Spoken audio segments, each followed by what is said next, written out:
Good morning beautiful people. सुबह जल्दी उठने का जो सुकून है ना, उसकी बात ही कुछ और है। बाय द वे, क्या आप जानते हैं कि हमारे शास्त्रों में रात 12 बजे से सुबह 3 बजे तक के समय को गंधर्व काल कहा जाता है। It's a deeply mystical time.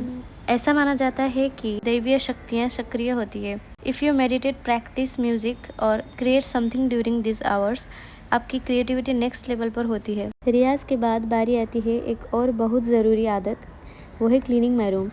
हमारे आसपास का स्पेस जितना साफ़ होता है ना, हमारा माइंड भी उतना ही क्लियर होता है।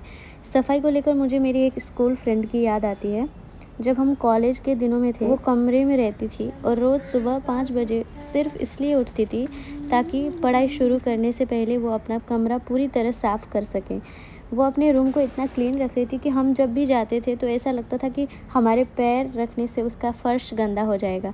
उससे देखकर मैं इतनी इंस्पायर हुई थी कि बिना रूम साफ़ किए मेरा दिन शुरू ही नहीं होता है। मैं यहाँ रहती हूँ तो महसूस होता है कि मैं कितनी लकी हूँ कि विट्ठल जी मेरे लाइफ में आए। जब मैं सिक्किम में थी, मेरा मुंबई आने का कोई प्लान नहीं था, तब मैं सिर्फ ऑनलाइन दर्शन करती थी, विट्ठल जी की भजन सुनती थी। सुंदर ते ध्यान उभे विटेवारी, सुंदर ते ध्यान, ये सब भजन सुनती थी। फिर अचानक उनकी ऐसी कृपा बरसी कि ऐसे शो के माध्यम से मैं मुंबई आ गई और फिर तो मुंबई ने मुझे ऐसा पकड़ा कि कभी छोड़ा ही नहीं।